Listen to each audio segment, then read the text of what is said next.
All right, bro, as we sit on top of this mountain, God's creation, brother.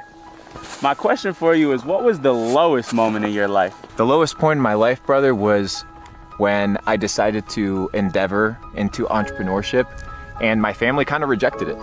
My parents kind of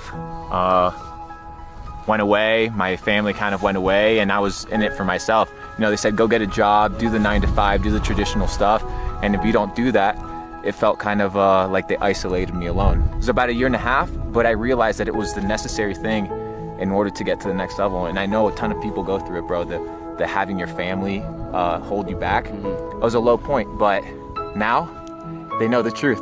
They realize that I was right, and we're moving forward. How did you push past that? Proving them not with my words, but with my actions. You need to teach people by example. To somebody at their lowest moment right now watching this video, what do you say to them? There's only one way, one direction. If you're at the bottom, there's only one way, but you got to look up. And when you look up, there's somebody there waiting for you. His name is God. And he's there with a hand, reaching out, waiting for you to take control of your life. Because I learned one very important lesson. Your relationship with God is like that of a captain and a crew member. One rows, the other one steers. But it's very interesting because many times in our life, we want to get confident and cocky and arrogant. And God says, I steer, but I do not row. We need to put in the work, and God will guide. And that's the greatest lesson I've learned. That's amazing, brother. You know, that piece of wisdom right there might change somebody's life. Somebody at home watching that right now, they might God's in control, bro. You just got to put in the hours. You just got to clock in. Got to do you. And he loves all of us. Absolutely. No matter what stage you're at. And he will forgive you for the mistakes that you made in your life. 100%, bro. We're all prodigal children. We're all at his mercy, but he gives us this matrix to really level up and get to know him, his beauty. And what else is there, bro? I definitely don't want the Excel spreadsheets and the big bank accounts under fluorescent lights. I want to live a life of freedom, a life of impact, and a life that will leave change. And I know you do too, brother. That's right. We're on that path together, my boy. Love you, G. Love you too, bro. There's a reason why the poor people worship God more than the rich people. And it doesn't have to do with because the rich people are better or whatever. It has to do with they're checked, right? At all times, they're checked by the system or they're checked by life that, damn, like they're not that great, right? You're not that much. You're worth shit. Because that's the reality. We're all dust. We're not worth anything. We're not that great. And if you can come with humility, right, into this understanding that you're not hot shit, right? Like humble yourself. Then you can have a relationship with God that is based on being teachable. And a lot of people have an interesting relationship with God, and it's a relationship that once again is based off of what they've been told who God is, right? They haven't experienced God. Why? Because they don't care to experience God. If you want to experience God, you have to be intentional. And you can find God in nature, you can find God in books, you can find God in your interactions with other people, but you have to be willing to look for the truth. And in order for you to look for the truth, you have to be humble, because humility is what gives you the teachable attitude and the student's attitude in order to develop a spiritual maturity that is abnormal. The second one is you need consistency. Just like in your physical realm, the spiritual realm requires consistency, right? You have to consistently develop the spiritual side of your life in order for it to become strong. And when people are like, oh, Luke, how can I become like you? All these things are like, well, what do you mean become like you? Oh, well, you know, you talk this way and you believe these things. I'm like, yes, well, you have to instill a life of discipline that you start adapting these habits and this way of life. And then inevitably, it'll just become who you are. So I think people need to focus on being consistent. And I think people need to focus on having a teachable attitude and being humble. And if you don't humble yourself, the world and God will. So about Christianity, I know you told me you grew up Christian, but were you like me where you kind of just did it because your parents told you to and like that's what you were around? And was there a point in your life where you started becoming a Christian intentionally and seeking God like yourself? And then after that point, was there a point where God spoke to you or you talked to God? Yeah, so that's a great question. That's a great couple questions. The first one is, yeah, I come from a background that has kind of like a Judeo-Christian principle kind of philosophy. And yeah, like most kids, you just go through the motions because you're just a kid. But then once again, like I mentioned before, I started looking at the results of the lives of the people that were giving me this information, right? So they were telling me who God was, right? But I was looking at their experiences, their marriages, not just my parents, but in general, right? The people around me, the people in those churches, things of this nature. And I was like, whoa, like this person says that God is love, but they treat me like shit. So I don't want that God, right? And I started questioning everything that I believed, which I believe is extremely healthy and anybody should do, because I was comparing it based off of what people were telling me. And people aren't the right measurement, right? You can't hold the standard of God to people because people are always going to fall short to it. So I realized I need to get to know who God is. So I was like, okay, I'm not going to read the Bible for 5 years. And the reason I did that was like under the premise that I needed to not be biased towards the world, right? I needed to go on a self-exploration journey. So I went through crazy exploration of psychedelics. I went through the crazy exploration of Judaism, which is, it's unbelievable. It's like, there's so much wisdom, so much knowledge there. It's like phenomenal. Went through the Gita, which is the Hindu text. I went through the Quran. I went through a lot of texts. And when it's all said and done, whether I ended up agreeing with a lot of the things that were mentioned or not, I came to realize that there's a lot of wisdom and a lot of truth and a lot of things that are told, and that a lot of these people had relationships with God, relationships with a higher power, without necessarily having texts or books. So I was like, can they actually have a personal relationship with God, that God speaks to them personally because they're aware, right? They're in tune. And I was like, let me test that. Let me test having a relationship with God where he actually speaks to me directly. And most of you guys don't experience God because you're so occupied and busy and there's so much noise, right? Because the brain's like an antenna. There's so much noise. There's God whispers. So much fuzziness, right? That when God speaks, you don't listen because you're not aware. So it requires this idea of, once it goes back to what I said in the beginning, you need to have enough to focus on yourself full time, because part of focusing on yourself full time is being able to spend time exploring truth, studying truth, dissecting these things that you believe in, and coming down to conclusions as to how the world works and who's in charge and what are the governing powers in the world, and is God real? And if he's real, why does he allow bad things to happen, right? Or if he's good, why do kids get bombed in Syria 24/7, right? All these existential questions, they're questions that if you have the ability to spend time focusing on yourself, you're going to be able to get to know God more in the process of learning. And it's a lifelong journey. You know, I think it's like there's a specific book that was written, I forget who the author was, but it's called Pilgrim's Progress. Have you read Pilgrim's Progress? You should read the book Pilgrim's Progress. It's this idea of the Christian's journey, right? He goes through Vanity Fair. He goes through different encounters with different entities. And it's a book that basically takes you through the journey of somebody getting to know God.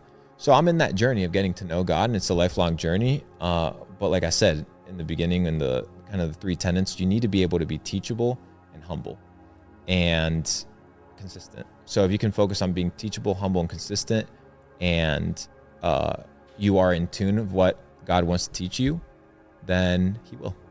Okay, real quick. When was the first time you heard God? What was the story? If you know it off the top of your head.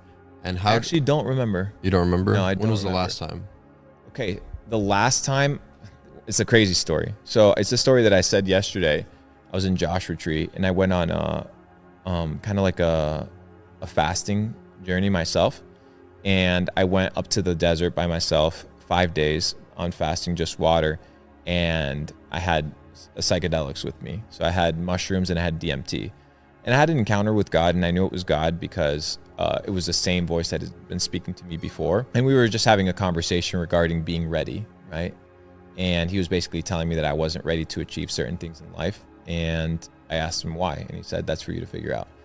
And that was kind of like my last encounter. And my conclusion to that was that if God wants to entrust you with a lot of things, you have to be trustworthy.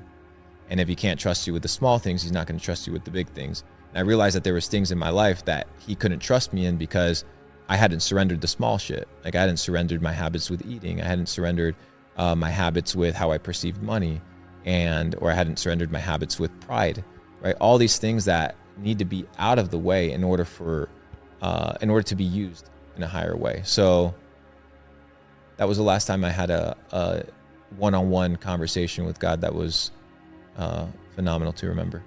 I want to tell you my story real quick. Tell me. I want to hear this.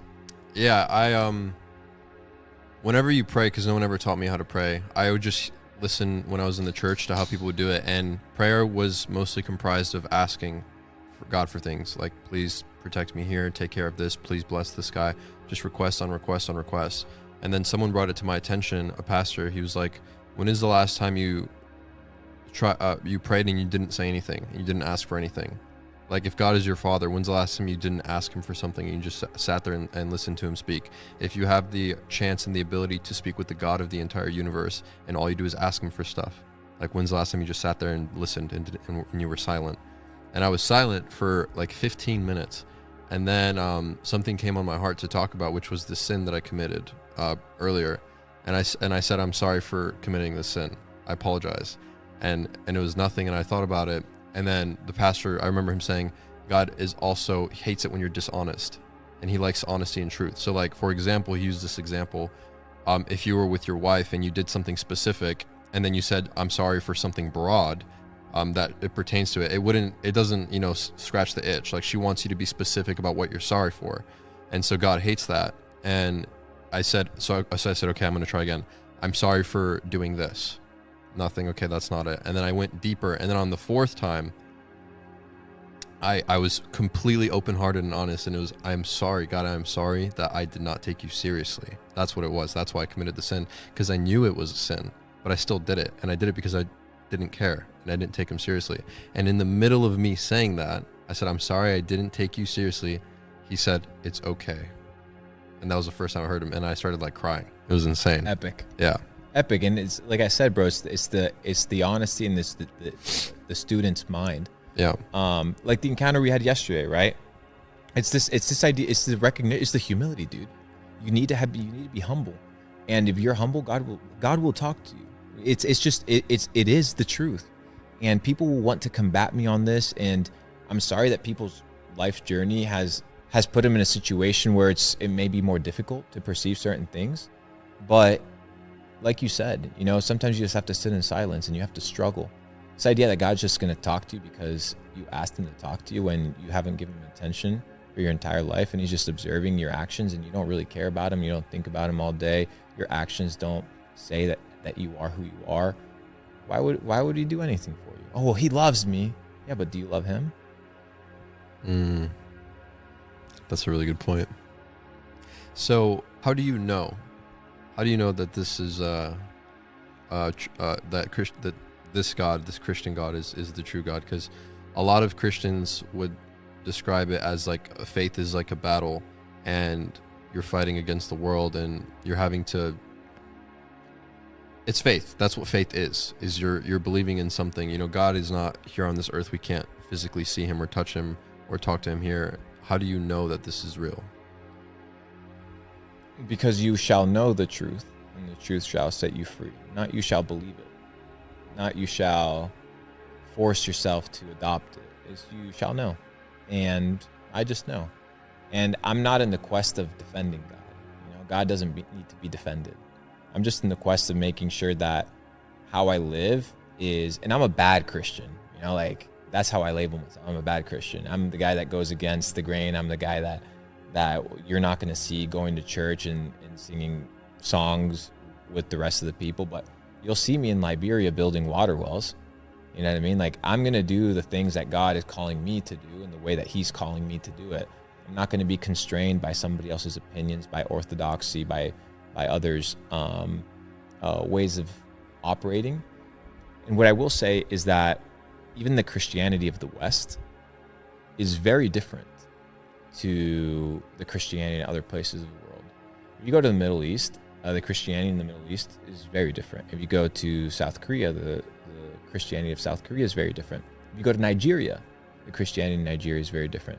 So a lot of people are experiencing God in different ways, but I think that here, especially in the West, there's a lot of distractions. It's very difficult to get to know God, not just in Christianity, but just in general, right? It's very hard to develop a spiritual life because there's so much craziness and noise and internet and social media and bullshit and addictions. And I think the realization that, to me, this God was the real God was not only just knowing, and it's hard to explain, like, there's no justification for it, and to be 100% honest, but I look at the results of my life based off of adopting this worldview, and I wouldn't change it for anything. And that's the thing, is God isn't supposed to be enough for just eternity. He's supposed to be enough for this life as well. So is the life that you have based off of the belief system that you're adopting, like, your fullest potential? Are you reaching your fullest potential? Is God giving you peace and joy and tranquility? Or do you live a miserable life? If you're a Christian and you're living a miserable life, and you've been living a miserable life your entire life, you live in sadness, if you live in fear and anxiety, then maybe you're not a Christian, because those aren't the signs of a Christian, right? And I know it's a hard pill to swallow, and I may be wrong. That's the beauty of it all. I may be wrong about all of this, but yeah, it's a long question, but that's kind of my thought. Okay, let's take a quick break. Run a little pee break. Anything else you wanted to wrap up? Yeah, so in conclusion, I would probably not label myself a Christian by definition, because Christian has labels attached to it, right? It's how you perceive Christianity versus how another person perceives Christianity. So by label, not a Christian. I would just say I'm a follower of Jesus. I'll give you a story. I was poor, working at a restaurant, and there was a gay guy that was married to another gay guy, and he allowed me to stay in the room in his garage, right? He had it in for like 2 months. So I had a nice house, and he allowed me to stay. It was like the pool area. So I have massive respect for him. And even though I may or may not agree with the lifestyle, I think people are still human. And I think that you can love people for who they are. You can identify them as human beings, in that everybody has struggles and tribulations and trials, and that my job isn't to judge your life. My job is to inspire you with mine and love you for who God made you. Mm-hmm. And if God loves you, then who am I not to? That's true. Yeah, I would just judge people based on their character and their actions. So I would try not to make any preemptive judgments until I see how they are and how they act and behave, and then make a move from there. I agree. Because I've met plenty of very, very respectful and disrespectful and annoying gay people. I've met both. I've met many people that are disgusting, and they claim to love God.